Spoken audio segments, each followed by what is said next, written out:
各位网友，大家好，今天是2020年12月26号，星期六，欢迎大家参加王健每日观察直播的节目。我们今天的题目是：人大政协会议明年恢复正常，人事调整加速啊。那么我今天主要是讲一些人事调整。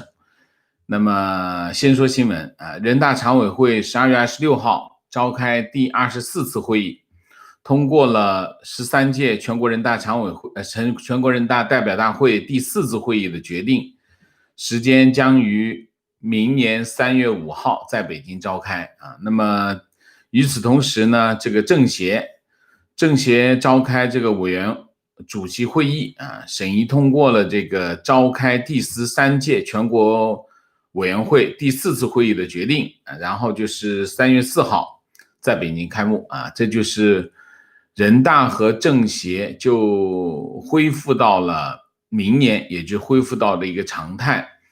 一般来说，每年的人大是3月5号开，政协是3月4号开啊。那么，这是中国最重要的一个国事会议啊。那么，这个国事会议主要有3个方面的议程，一个是通过法律，第二个通过当年的整个国家的国家发展计划啊，这第二个，第三个人事啊，人大主要有这3方面的内容。那么整个国家的运行机制其实是从人大会议开始的，每年都是3月5号开。那么政协呢，政协就是3月4号比它早一天开。那通常人大会议是15天左右的议程，有的时候会开得长一点啊，有的时候会开到20天左右啊。那么政协现在通常只有10天时间啊，政协已经失去了，政协的全称叫政治协商啊。那么政治协商呢，政治协商会议是形成中国宪法，中国宪法是在政治协商会议上通过的。它并不是人大通过，因为通过宪法的时候还没有人大，所以政协的唯一的功能就是通过中华人民共和国宪法。通过了它的中华人民共和国宪法之后，其实政协已经失去了它的政治体制上的功能。它就变成了一个务虚的所谓的政治协商，政治协商已经没有意义了啊。那么人大现在作为一个主要的议事平台或者主要的国策平台，它作为一个我们叫中国宪法讲它是最高权力机关啊，但实际上习近平上台之后，人大已经被架空了啊，因为我们以前看到的人大是基本上主要的国策会在人大平台上通过啊，讨论决策，然后成为法律，然后实施啊，这原来是一个这样的机制。那么习近平上来之后，他建立了很多的小组。这个小组后来变成了委员会啊，这个委员会是一个不伦不类的委员会，大部分的委员会都是一个叫党政不分的委员会，就是里面有党的成员，有政府国务院的成员，他把这个决策放到这个委员会里面去进行啊。那么这个委员会就等于把人大的决策功能放到委员会里面去，那么人大就变成没有决策功能的一个机构，它只是单纯的通过。人事在党内完成，然后这个法律呢，所谓的法律呢，中国法律其实没有太大的意义啊，所以人大就变成了一个没有新闻的会议啊。所以但是今年的情况有些不一样啊，今年是因为疫情，所以由原来的3月份推迟到了5月份举行。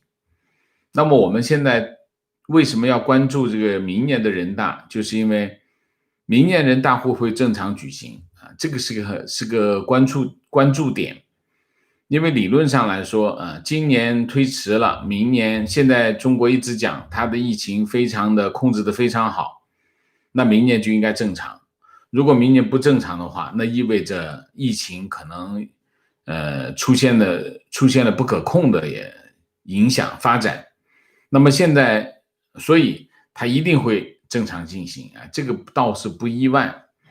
但是明年的人大有一个很重要的一个看点、观察点，就是明年的主要的经济政策会不会在明年的人大会议上讨论或者制定。其中有一个关键点就是经济增长指标啊，那么这个是一个非常重要的方向，就是说，如果人大开始慢慢的形成一个决策机制的话，那这个它的整个的运行就开始恢复正常，意味着什么？意味着习近平的权力是受到了约束，也就是说，我们刚才讲的那几个委员会啊，就这10几个委员会，它就会慢慢的萎缩。如果这10几个委员会仍然非常粗壮，仍然在制定政策，那人大这个平台就变成萎缩啊，就没什么决策性的功能。所以明年这人大的功能不明显，那习近平的这个权力就会非常的，它就相对比较大啊，大概是一个这样的观测点。所以明年的两会我们还是要值得关注啊。那么今天呢，就有2个人事任免的新闻。第一个人事任免就是国务院啊，国务院有几个啊，一个就是陈小江接替巴特尔出任国家民委主任啊。陈小江是第一个汉族啊，以前民委的主任通常是少数民族，比如说巴特尔就是蒙古族啊。那么陈小江呢，原来一直长期是在水利系统，那么2015年转到纪检系统，2018年出任这个中纪委副书记啊，那么国家监察委副主任啊。那么陈小江现在接巴特尔啊，是一个这样的情况。第二个，国务院有3个任命啊，第一个任命就是国家民委，第二个就是唐仁健接替这个韩长赋任这个农业农村部部长啊，换了一个农业农村部啊。那么唐仁健呢，就长期是在农业部啊，他是农业部出身啊，后来又调到中央财经委的办公室。然后又2014年外放到广西当副主席，2017年调到这个甘肃任这个省长，现在又回农业农村部，很拗口，农业部就农业部啊，农业农村部啊，这种大家要留意啊。我们看一些官员的简历，你可以看出一些端倪啊！你看的这个官员从这儿跳到那儿，从那儿跳到这儿啊，跳来跳去啊，而且他跳跃的完全没有逻辑。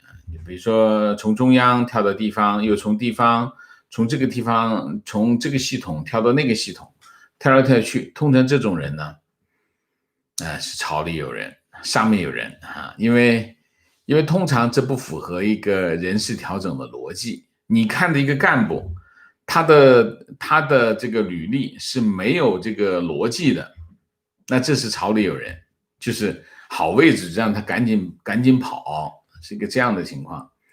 那这个唐仁健呢，是不是朝里有人呢？应该不是啊，应该是还是要培养他当部长啊，因为你看这2个地方都是跟农业有关系的省啊，所以还是有人事逻辑的。有人事逻辑通常就是我们叫这个职业官僚啊，这个就不一样了，这个叫王文涛接替这个中山任商务部部长王文涛是个上海干部啊。那么2004年调到昆明当市长，07年又回上海当区委书记，黄埔区委书记。然后呢，11年呢就跑到南昌去当市委书记，2017年就跑到这个山东当省委副书记，山东当副书记。18年就到这个黑龙江当省长，现在去商务部当部长。你一看这种履历的人，他背后就有人运作的啊，这是有人安排的啊。就是说，你想一下，一个干部从地方到中央，然后从中央又到地方，这跑来跑去的，这一定是有人在安排的啊，这是朝里有人啊。那么今年呢，有10个省换了书记啊，这就是准备下一任，但下一任其实还有2年啊，就是这一任要做到2022年，2023年换届啊，是这样，2023年换届。那么现在就开始要做人事部署，所以你可以看到，国务院的人事开始进行调整，那么地方政府也开始调整。今年换了10个书记啊，10个书记我大概的跟大家说一下。2月份是蒋超良是湖北省委书记啊，大家知道湖北发生什么事情？武汉肺炎疫情发生在湖北这个省委书记啊，就是个大饭桶啊。在疫情这件事情上，这个蒋超良罪不可赦啊。那么蒋超良他们有2件事情，第一个，他为了开省人大会议，推迟了1个星期上报啊，这是武汉肺炎疫情扩散的其中一个非常重要的原因啊，这是蒋超良罪不可赦，所以2月份就撤掉他，那么应该是后来就没有新的任职的消息，应该肯定就是回家待着了。那么上海市长应勇接到这个湖北省委书记的这个岗位啊。上海应勇其实来自浙江啊，算是枝江新军的成员啊，这是习近平的人。那么7月份这个陕西省委书记叫胡和平，调哪儿呢？直接调到文化和旅游部部长啊。中国现在的这个国务院部委的名称都非常的长，因为原来的合并，文化和旅游部的部长，然后胡和平呢是10个，我们刚才讲今年调整了10个省委书记，10个省委书记都是50后，只有1个60后，就是这个胡和平。胡和平原来是清华大学的书记啊，清华大学书记，13年空降到浙江任这个组织部长，然后2015年调陕西当省长，然后2017年当陕西的省委书记啊，跑到陕西也是习近平的根据地啊。我们昨天讲习近平有2个根据地，一个是福建，一个是这个浙江啊。浙江跟福建的干部很多，还有一个地方就是陕西是他老家啊。那么然后就调到这个文化旅游部当部长啊，算不算？这就算平调啊，没有升职啊。那么这2个都是岗位调整啊，就是从地方这2个啊，一个是应勇是接替啊，然后这个胡和平是从地方到中央到国务院去啊，然后另外8个就是因为年龄到了啊，都是50后啊，转到哪里呢？就等于退休。中国的这个省委书记通常是省长还不是，省长通常去哪儿？省长通常去政协，这个省委书记呢就去人大啊。人大呢通常会给他安排个位置啊，这个位置怎么安排的？你听听啊。陈豪陈豪是谁呢？陈豪是云南省委书记，任命陈豪为全国人大民委副主任。云南嘛，云南跟少数民族打交道，所以他去做一个民族委员会的副主委啊。那么谁接陈豪呢？省长阮成发11月升任这个省委书记啊。省长到书记就是升职啊。那么然后就是孙志刚呢就全国人大财经委的副主委啊。孙志刚是54年，这个阮成发呢也是54年啊。陈豪是江苏人，这个孙志刚是河南人，他是2017年任贵州省委书记啊。贵州省委书记现在呢就退休啊。退休就去人大财经委做副主委啊。接替他的是省长陈怡琴，今年11月，所以今年11月、12月，基本上这8个省委书记都是11月、12月调整。还有就是海南省委书记刘赐贵退休12月份退休，然后是去全国人大外事委员会任副主委那么福建人，这是个福建人省长沈晓明接他做书记你看这几个都是省长接省长接这个书记那么这个巴音朝鲁是吉林省的省委书记巴音朝鲁是团派原来是团中央的书记，然后来就放到地方去，最后做了吉林省的省委书记现在他退休，今年是12月份退休去环境和资源保护委员会副主委就这些书记都是会给他一个位置接他的是谁呢？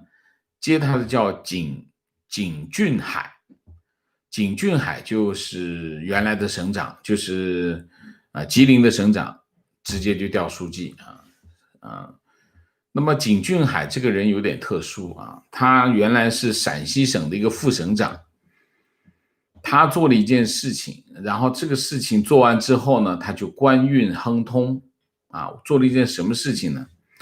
他就帮着习近平把习仲勋的陵墓就墓园扩大。原来习仲勋有个墓园这墓园规模不是特别大，然后呢他就把这个习仲勋的墓园扩建成陵园据说有我不知道有多大，3000亩，说有3000亩地的陵园，规模非常大然后2015年就调到中宣部当副长，2017年去北京做副书记能到北京做副书记的人，那都是肯定上面有人钦点，然后就去吉林省当这个省长现在就做省委书记就是修个墓园，修了一个墓陵叫陵园，现在墓园改成陵园，扩建成陵园那还有一个就是福建省委书记于国伟就做全国人大环境与资源保护委员会的副主委，他是山东55年的山东威海人。那谁接呢？11月份四川省的省长尹力接这个省委书记。辽宁省的省委书记这个陈求发退休8月份退休去，现在就任命他做人大监察和司法委员会的副主委。谁接呢？天津市的市长张国清接去辽宁做省委书记这个张国清呢，就我们之前讲的，就是也是这个我们昨天讲有个军工系张国清就是军工系然后浙江省委书记车俊退谁接呢？袁家军，昨天我们新闻讲过他原来是省长也是军工系，袁家军接啊，然后车俊就任人大教育科学委员会副主委啊。最后一个杜家豪，杜家豪是湖南省委书记退啊，然后省长许达哲接啊，许达哲也是军工系，你可以看军工系里面现在有三个都是省委书记了啊。那么杜家豪任这个全国人大财经委员会的副主委，基本上就是这样。你可以看到这个人事的布局，就是有一些地方到中央啊，那么有一些这个然后退休的这些省委书记去人大，你可以看啊，这一批8个省委书记全是55年的啊，你看一下哈，于国伟55年，陈秋发54年，车俊55年，这个杜家豪55年，巴音曹鲁55年，刘慈贵55年啊，基本上都是55年啊。孙志刚是54年啊，55年54年那该退了啊，就全部都是退休啊。这是一批上来，然后就一批下去啊，大概是这样啊。中国的官场有2个特点，你可以看到啊，就中国官场3条线路啊，一条线路专业线啊，就是说他是从专业的领域上来，专家上来一直做上去啊。专业上来呢，通常是部委，你可以看专业线都是部委，国务院各个部长，就是从这个部里面一干个10几20年，干到部长，这是一条线啊，这就我们叫专业线。这种专业通常是一些专业性很强的部门，比如说外交部，比如说这个什么环保啊，这些都是很有专业性很强的部门啊，就是专业线。第二个呢，就是你一看这就是朝里有人，就是从国务院做到地方政府，从地方政府又做回国务院，你看他跳来跳去啊，然后地方政府从一个发达地区。很多的情况是什么？就是从发达地区跑到落后地区啊，官升1级，甚至官升2级使用。就是一个区长，比如上海的一个区长，跑到一个江西省的市长当市长，或者当这个副省长，这样上来，一步步上，他有一些上升的阶梯啊，到落后的地方啊，升级使用，然后位置就上去。然后上去了的位置再回国务院啊，凭着回国务院做一个关键的岗位啊，你这一看就知道这就是有人在安排啊。这是第2条线，第3条线就地方政府，就是在一个省里面一直干上去啊。通常这种人就是有实力啊，有实力，他未必朝里有人，你看跳来跳去就是朝里有人。让他的履历更完整，然后就重用他啊。很多你看的，就是很多高位，就是你在中国官场你要做的高位，那就是上面一定要有人。那但是呢，你能力很强，也可以做一方诸侯。相对来说，中国官场相对来说，地方官的能力比中央的官要强啊。为什么？因为地方官需要更强悍的能力，他需要协调各个方面的利益，同时你不说别的，你就说一个县长他一天要面对多少事情，从上面应付下面，左邻右舍啊，一堆的事情，所以地方诸侯、地方官能力都比中央的官要强。但凡从地方跑到中央去当官的，那通常都是有前途的，你可以研究一下，通常会比较有前途，因为他跑到中央去的话，没有人去给他安排梯子，他是上不去的啊。跑到中央去当官就就是可以更看高一级。好吧，我们就大体上就把这个人事和明年的人大政协会议跟大家报告一下。那我们今天的主题就讲到这里，我们下面进入互动啊。进入互动之前，例行公事，请大家点赞，请新来的网友订阅，请大家加入我们的会员，支持我们做更好的节目。那么进入互动之后，请大家不要聊天，4个情况、问题、观点、情绪啊。那刚才我看见有网友提出来，就是说直播1对于亚洲的朋友有点晚啊，就是这个能不能再提早一点啊？因为现在我们是美国东岸是晚上10点啊，早晨10点啊。那么对于亚洲中国大陆啊，北京时间是晚上11点，是有点晚。但是对我来说呢，再早就可能性就很小，因为我需要时间准备。我现在准备的时间并不多啊，其实是蛮少的时间，其实是很紧张的。你看今天我为什么会稍微有点晚？今天稍微有点晚的原因是因为大家知道我们要查这些人事的背景，需要很多的时间。虽然我用了半个小时讲完，可是我查这些资料我已经查了好长时间，这些资料不容易查到啊，所以我需要时间准备。所以现在这个时间就是我们直播1的时间跟直播2的时间，对我来说是最紧张。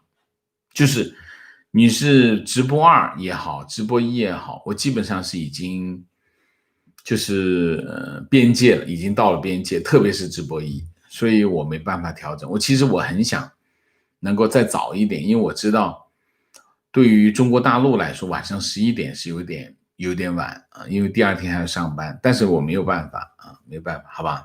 我这次跟大家解释一下啊。那么我们现在进入互动啊，看看今天大家有什么高见啊。明谢高喷赛，谢谢啊，刘玲，谢谢 Heartland， 谢谢 Trans Island Republic， 谢谢。前几天没赶上，今天终于可以送杯咖啡。祝王老师一家、美西还有网友们圣诞节快乐，新年快乐啊！我觉得自己的3观性格都接近王老师，纯支持，感谢啊，谢谢啊，谢谢啊 May Peng， 谢谢。今天终于赶上直播，祝王老师和家人圣诞新年快乐，谢谢啊。情绪，最近家里发生了很多事，希望2021年一切都变得越来越好。希望家人身体健康，家里生意恢复。感谢王老师一直以来的陪伴，听您的节目就像一道曙光陪伴我。谢谢你。我也希望2021年给我们能够带来一个新的生活的轨迹啊，也给我们带来新的希望啊，因为2020年实在有太多的磨难啊，特别是中国人啊，所以我在这里也是，我这2天也在你在讲的这个事情，这2天我真的很有感慨啊，就是好像今年从开年到现在没有停过啊，没有停过的事情啊。观点，感谢王老师对这些人事变动的解读。其实我对我们这些外人来看，真的没什么所谓，也没有概念。但是通过王老师的解读，我们就能看到这些执政者的意图。王老师是监督中国政坛和官场不可缺少的媒体人，感谢王老师，谢谢啊，谢谢。人事我做的很少，为什么？人事其实需要现场啊，就是说我在当记者的时候，人事是我们非常重要的一块内容。为什么？很多政策是跟着人事走啊，就是人亡政息啊，就是这个人走了，这个政策就没有了。所以很多政策都是跟人的啊，有些人他会出这个政策，有些人他不会出这个，他另外一个政策。所以人事在中国来说非常重要，非常关键。因为它制度不完善，它很多事情就要靠人来推动啊，这是一个方面。所以我们在跑中国新闻的时候，人事是一个基本上是最重要的一块，人事政策基本上是这两个方向啊。那么人事是要跑现场，什么叫跑现场？就是你必须跑到那儿去比如说我们要做北京的这个关注中国的最高层的这个人事安排调整，人一定要去北京啊，你不去北京基本上很难做啊，所以关于人事这一块呢，很需要现场的调查，因为你的很多的 source 就是你很多的线人一定是在北京啊，所以像我现在我在美国啊，那我就不可能做很多的人事的新闻，这是一块啊。但是呢，人事我也会不定期的跟大家做一下，是因为我不会就某一个人事调整来做一条新闻，因为那个需要很深入的了解，很深入的调查。那可能我会做一些宏观上的人事的局面、大局性的这种分析给大家听啊。这样的话，我们会有一些概念就好。我也不可能在我现在这个状态之下做非常 update、非常深入的人事报道，这是很难。大家要知道，在这个领域，基本上，全世界能够把中国的人事新闻做好，不会超过10个记者，啊，这是不容易的啊。情况一，8月袁玉从香港偷渡前往台湾而遭广东海警截获的12名港人，预定28日在深圳开庭。2，今年初前往湖北武汉报道疫情的张展，被控寻衅滋事罪，将于12月28号上海开庭。这简直是，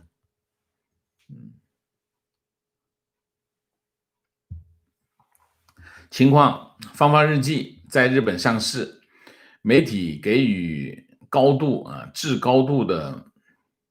至高的评赞，并通过电视节目新闻进行了选读，日文翻译传神字字让听者动容。OK， 更正一下啊，福建省委书记是于伟国，不是于国伟不反了问题：复星的进口疫苗会不会在中国上市？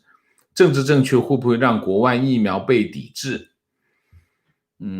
复星应该是BioNTech 的疫苗，复星是跟他合作在中国卖，帮他卖，应该是复星医药提供分销系统，然后这个 BioNTech 是提供疫苗 ，BioNTech 提供技术，最终他们要在中国生产。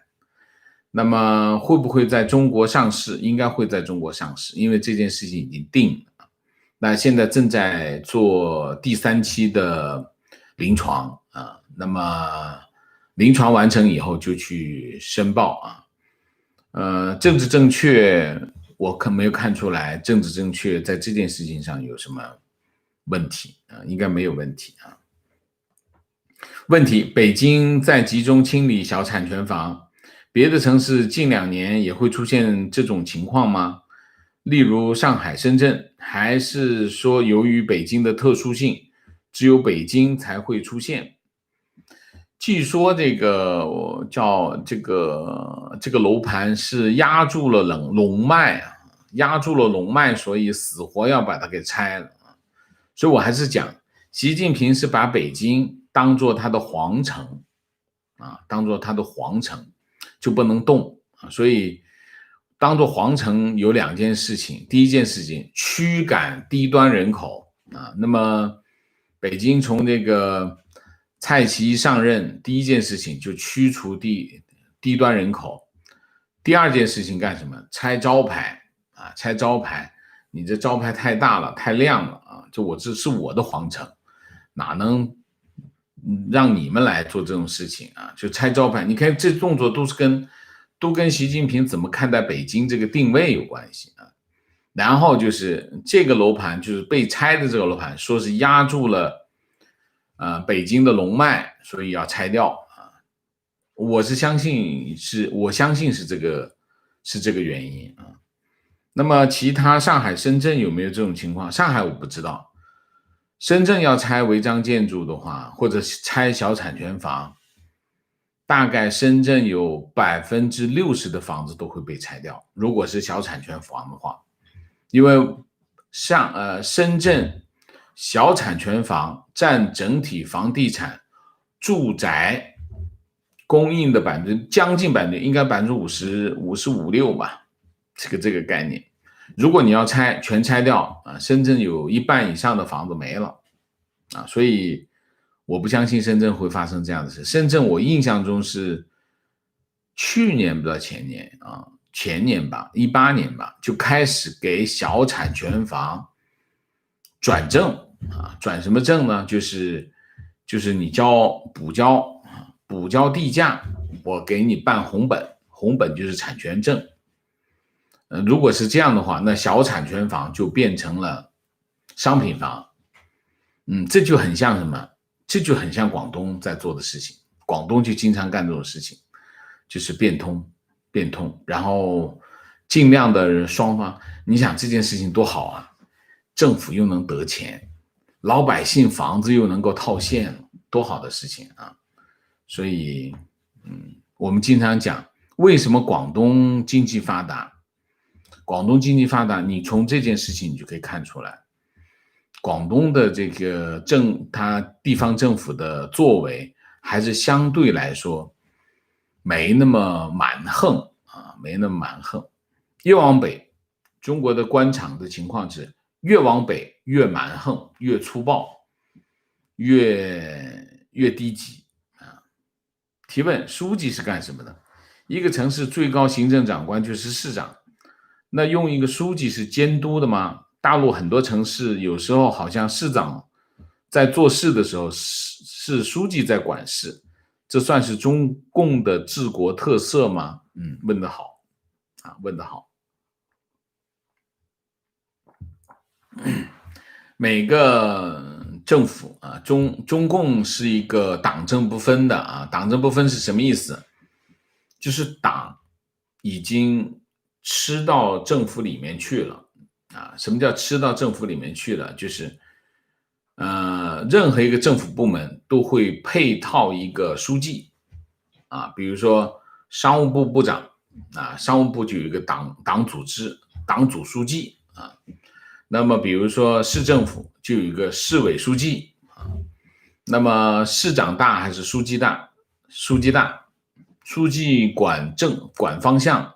管人事啊，所以通常这个市长是副书记，所以呢，副书记就是说市政府呢会开个叫什么市委常委会议，常委呢就是书记加上副书记加上市委常委一起开会，做出的决议，整个常委会都要执行。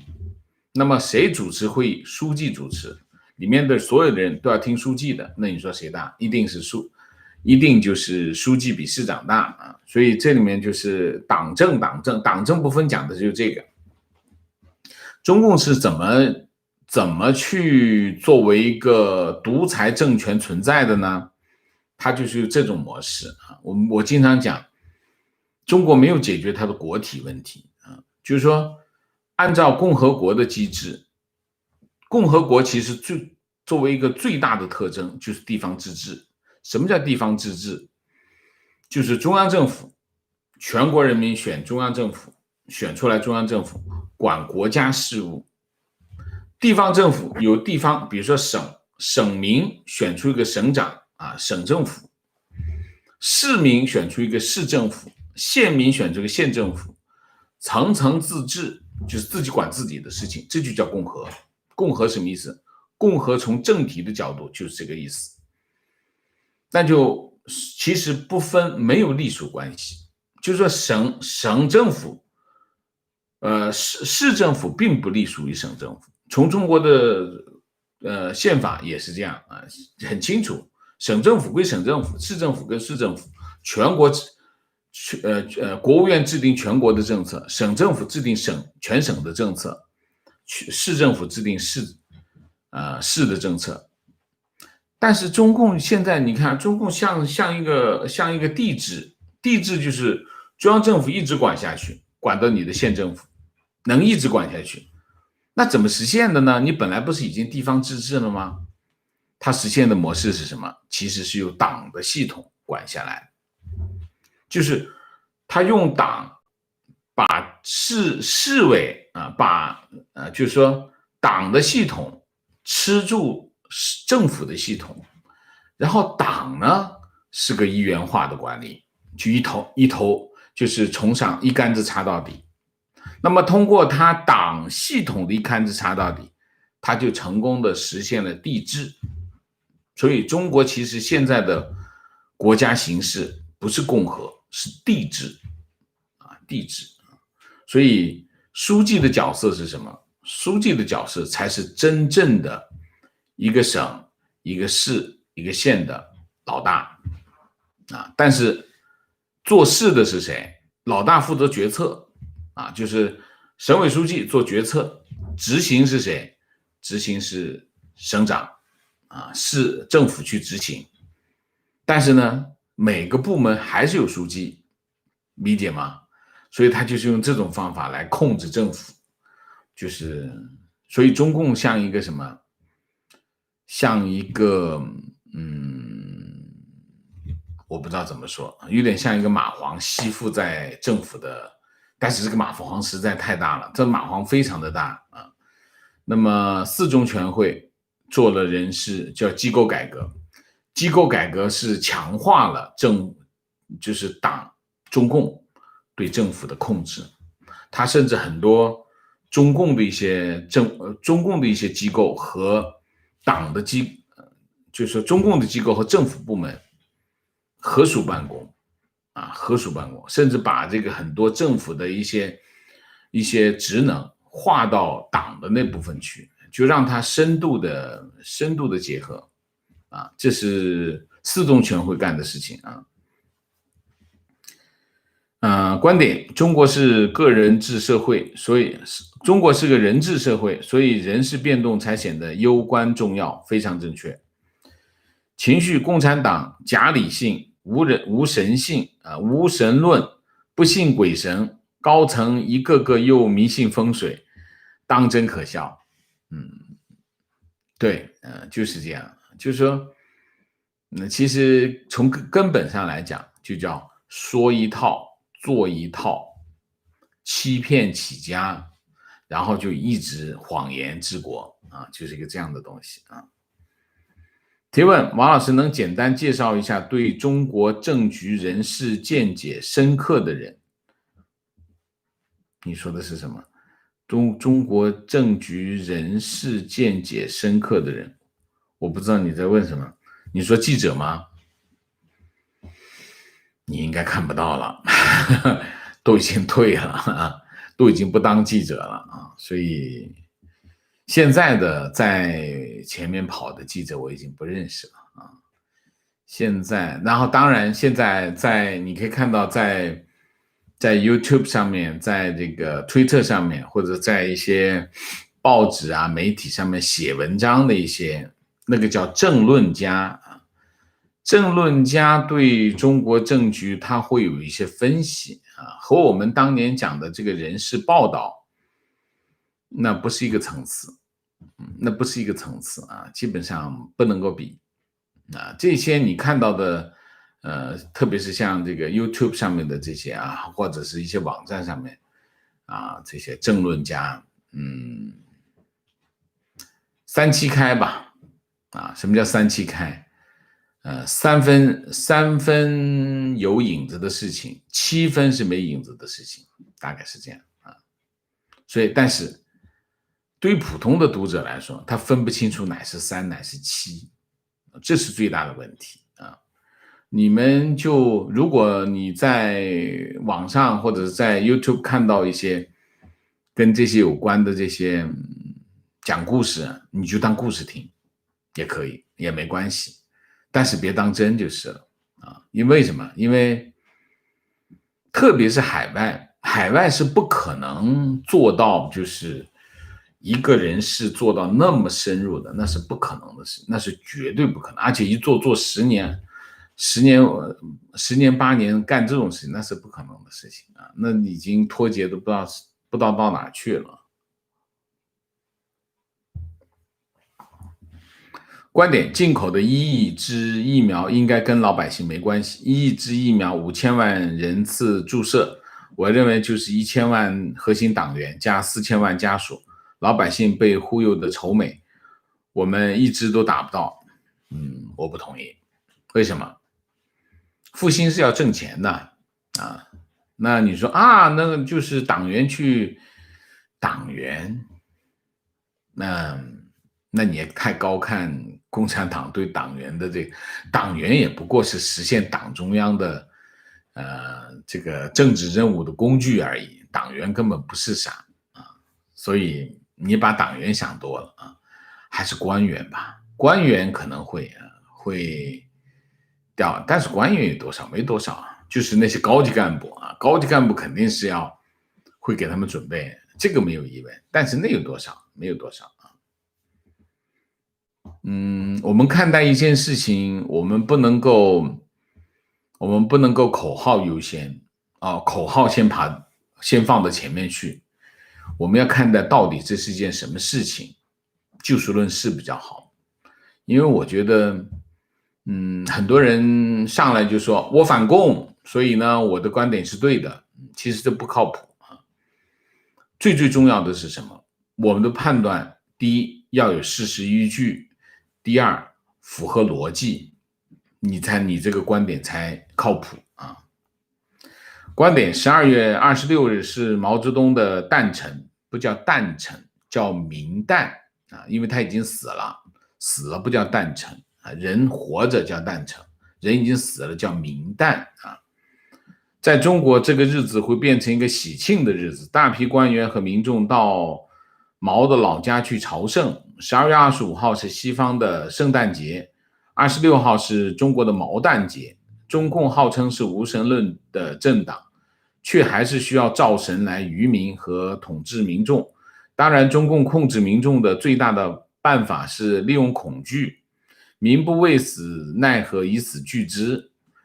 对于新冠、武汉肺炎疫情的控制，对于香港反送中的打压，对于维吾尔族的种族灭绝，都是同样的手法和逻辑。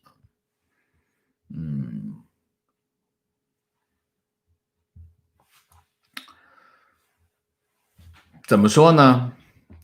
老百姓怕不怕死？反正我是怕死，我认为大部分人都是怕死的啊。这也是中共政权持续了这么长时间的原因啊。虽然他干了很多坏事，那么要求老百姓不怕死的去跟他反抗，我觉得这个是道德绑架啊。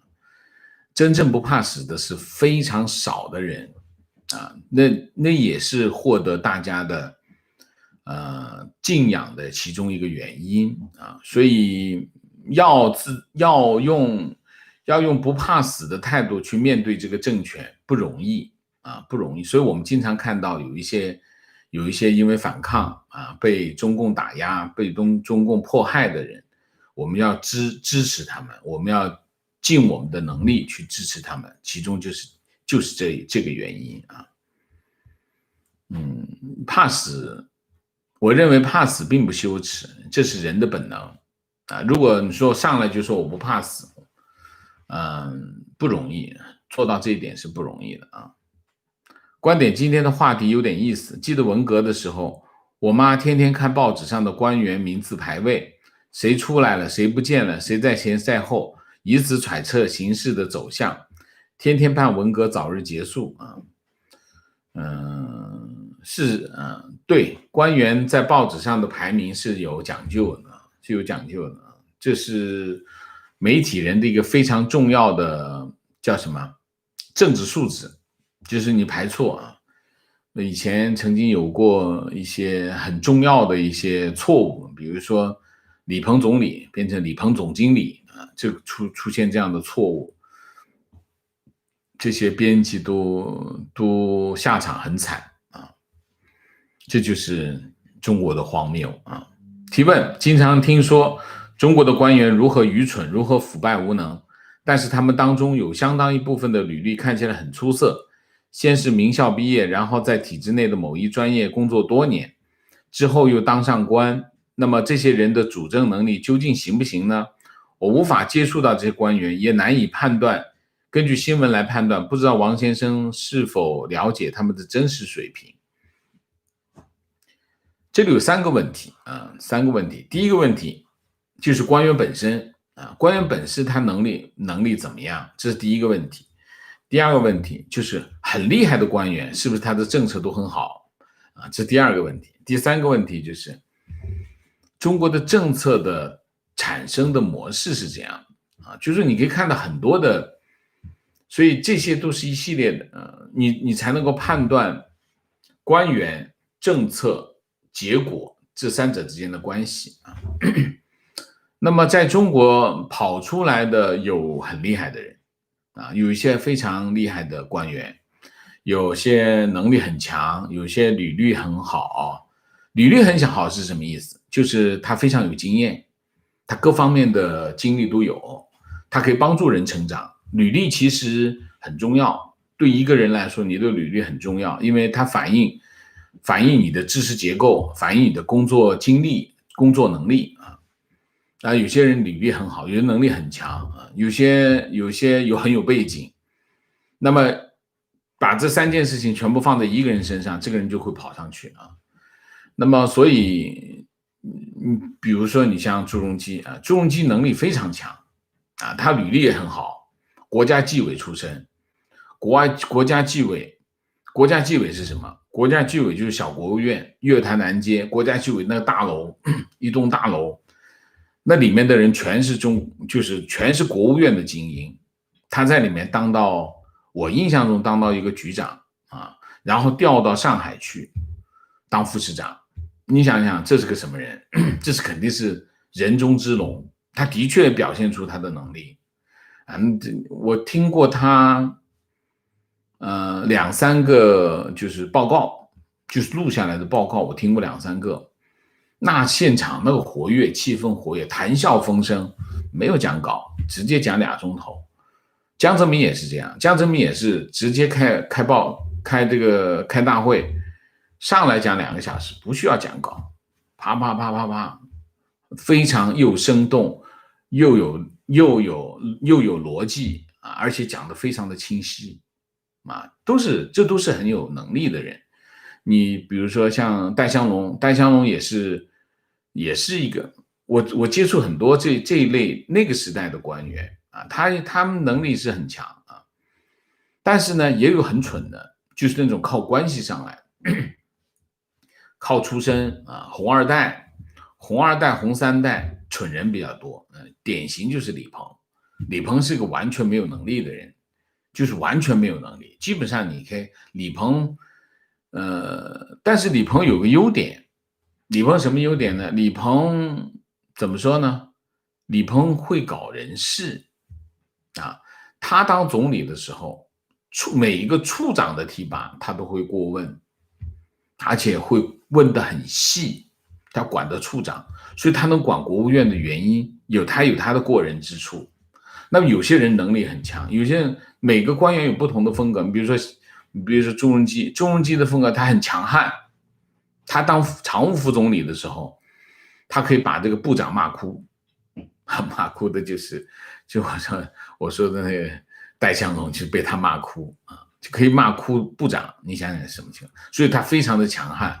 所以朱镕基当总理的时候，你看不到部长，为什么？因为他太强势，部长谁都不敢讲话，怕讲错话就这种情况。所以中共的官员有厉害的，有蠢的。那这取决于什么？取决于那个领导他选什么样的人，还取决于什么？领导的领导他会帮他安排干部。所以这里面就很复杂，各种人事交叉穿插在里头。那么这个干部是为什么他放在这个位置上？那么各个派系就开始角力抢位置。那你这个派系力量大，你就抢到这位置；你的派系力量没那么大，抢不到这位置。然后互相这个裙带关系，互相的这个我们刚才讲军工系，你看他互相拉抬，它会形成一个派系等等所以你可以看得没那么清楚，但是你大概会知道一些脉络。你比如说政策怎么出来，你别以为这个部长是非常厉害的人，然后从这个部出来的这个政策都是很厉害的政策，不一定。为什么？其实中共的这些官僚机构没那么强，其实全世界都差不多。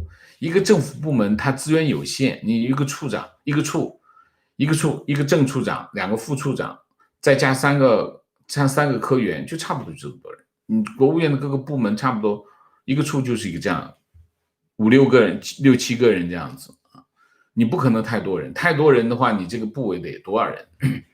那你想，处长天天跟着司长跑出去，不会管你们的事情，最多管人事、管政策。然后剩下2个处长，一个处长可能是某个领导安排的，另外一个处长是从底下爬上来的，这是干活的。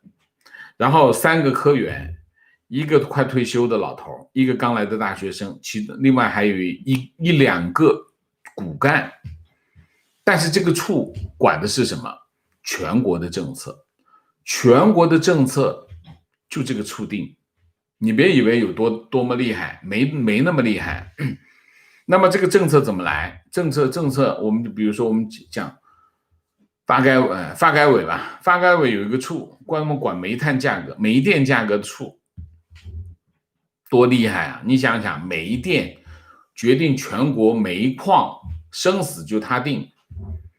这个处一个副处长带着2个科员或者3个科员，全国跑一下去调个研，回来写个报告。给副司长看一眼，也没空看。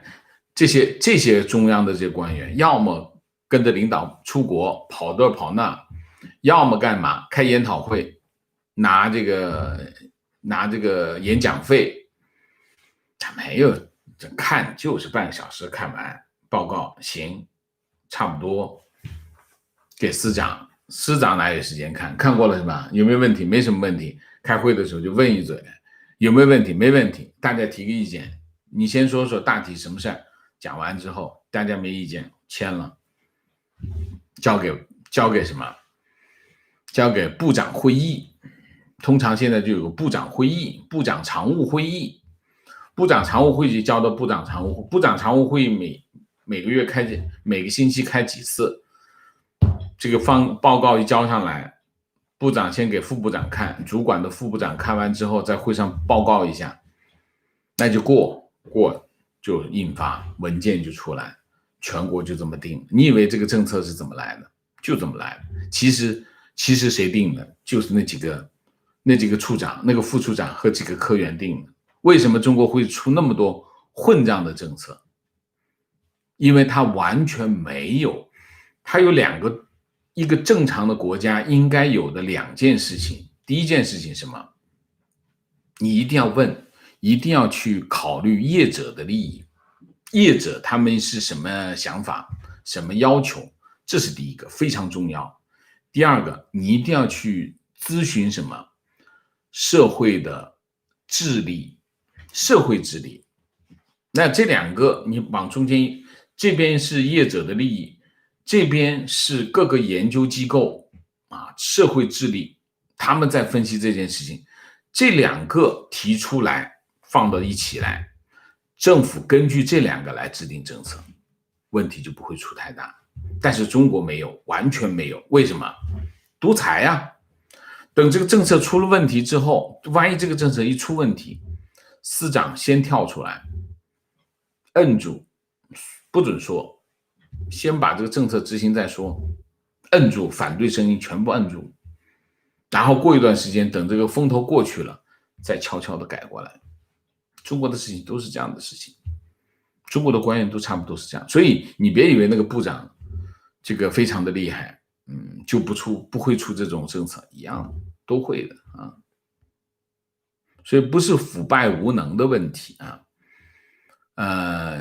有制度的问题，有这个系统的问题，有他个人的因素，还有什么？还有他控制不了的问题比如说另外一个派系安排了他一个副手啊，牵制他也做不了很多事情啊。中国的官场还有他还想点别的弄点钱搞搞女人，中国的官员不就这些事吗？啊，情况加观点。IT 行业情况分享一点东西，国内的 IT 厂商，包括知名的外企在国内的公司，销售基本靠自己手里的行政行业主管权，通过销售代理商捞取回扣，他们的收入来源主要是这些灰色收入。这种行为在整个行业成为一个潜规则。以我的观察，中国目前各行各业都差不多，不管是老虎还是苍蝇，从上到下利用自己手中的权力为自己谋取灰色财富，整个国家的根子真的是烂了。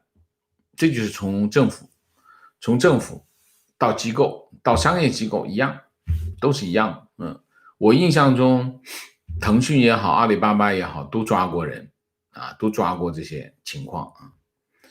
提问：王老师辛苦了。昨天有人结婚，女方要求房车彩礼齐了才肯完婚，于是朋友拿出9万积蓄，父母把房子抵押，又向朋友借才凑齐，给女方父母20万彩礼，8万吃奶钱，55万用于首期，18万买车，女方赔礼不到1万块。我跟女方开玩笑说，你把我兄弟掏空了。女方却说，我觉得不多啊，父母把女儿养那么大，要花的钱远不止这些吧，并且他的姊妹也跟着附和。请问黄老师，这样的婚姻正常吗？其他国家有吗？我不知道亚洲其他国家怎么样，好像我印象中日本是没有啊，韩国有没有我不知道。中国有彩礼啊，而且我印象中是越往北啊，这个彩礼的压力越大，特别是像河南这些地方啊，要求很高啊。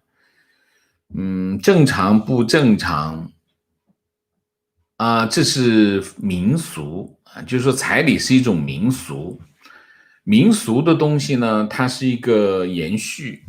或者是我们叫传统的一种延续，那么传统的一些延续，有些传统保留下来，有些传统不见了，所以我们经常讲说当你看到一件事情不合理的时候，它有合理的部分我没看到啊。什么合理的部分？彩礼是什么？彩礼女性，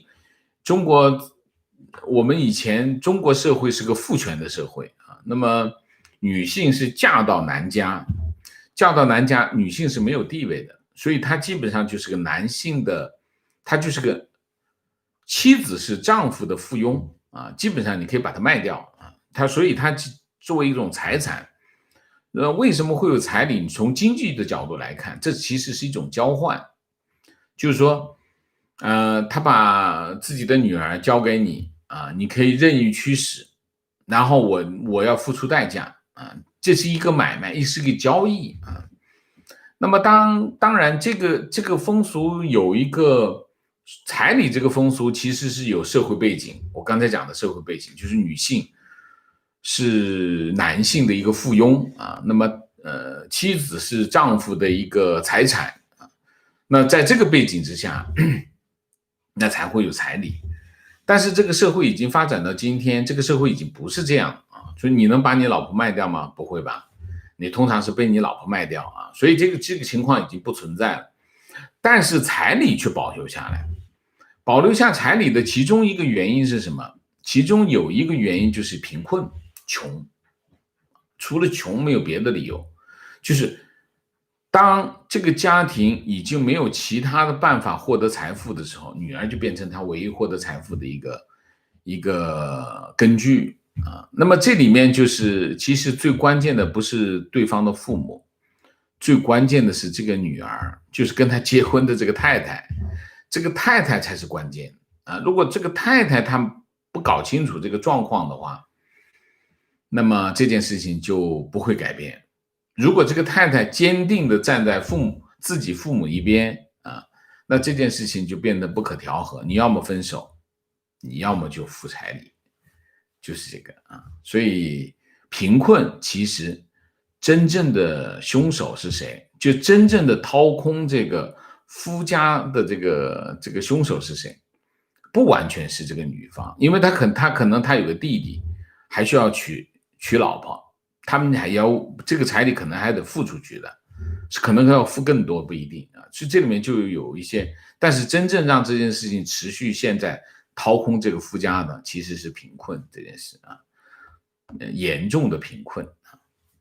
观点王老师讲的太对，我在深圳开过很多次政府的工程会议，真的就是这样，太形象太生动，从上到下一模一样，每个部门总有几个干活的骨干，几个完全不知所云的人，基本上是这样啊。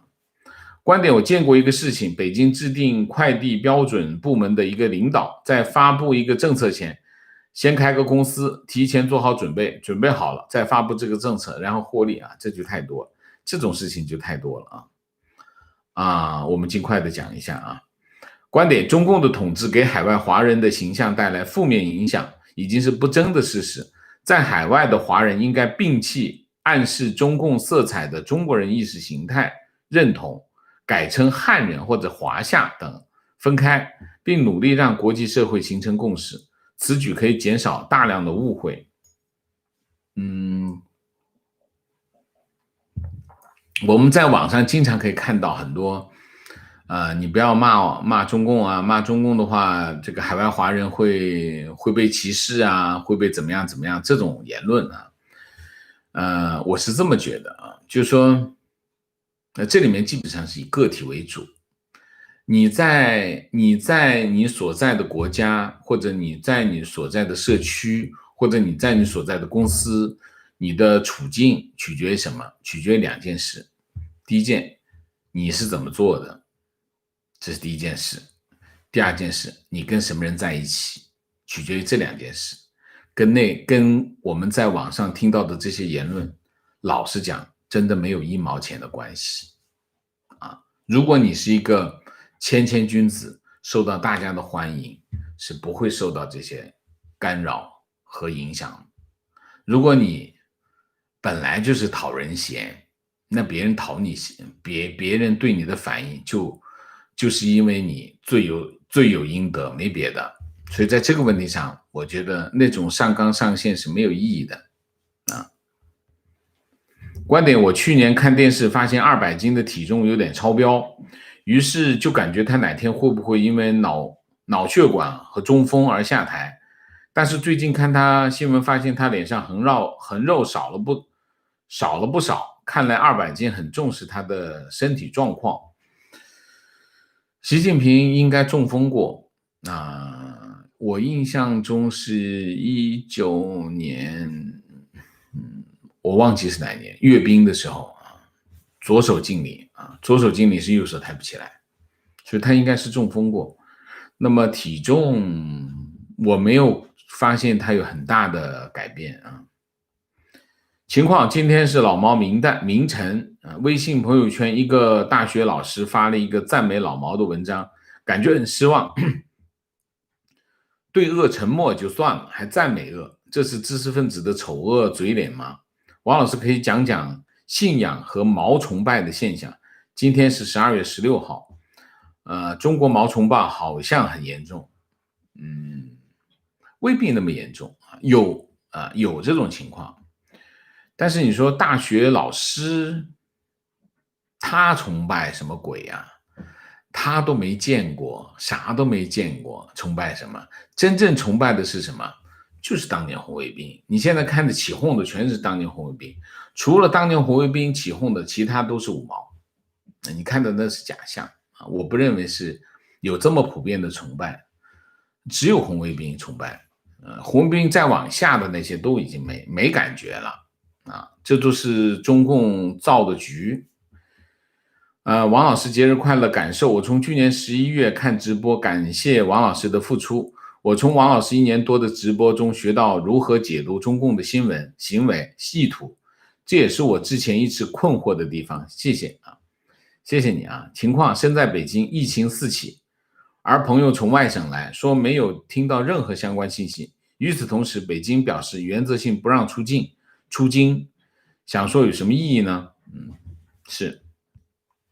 观点：为王老师的专业敬业点赞。王老师的所作所为让我感觉自己做人做事要尽可能做到极致，向王老师学习啊，谢谢啊，谢谢。我们还是应该尽量的让自己明白理解，明白做人啊，很重要啊。情况，人在北京，这几天疫情在反扑，全国都在反扑。我是培训机构老师，今天听老板说，可能教委又要全面暂停培训机构，就跟2月份一样，如果强制暂停，我们机构就破产。小机构今年累计亏损140万，再次停工。北京的小型培训机构全要死了。最近北京机构跑路的太多，顺便请王老师预测一下2021年的局势。我觉得兜里没钱，2021年都过不去，我觉得背后发凉啊，总觉得有大事要发生。我们会准备这个节目，好吧？明谢溜溜，谢谢阮光能，谢谢高登利，谢谢，感谢王先生的付出，请王先生吃武汉豆皮，谢谢。好，我们今天的节目就到这里，感谢大家的参与，我们下个节目再见。再见之前，请大家点赞，请新来的网友订阅，请大家加入我们的会员，支持我们做更好的节目，做更好的自己，谢谢大家，谢谢。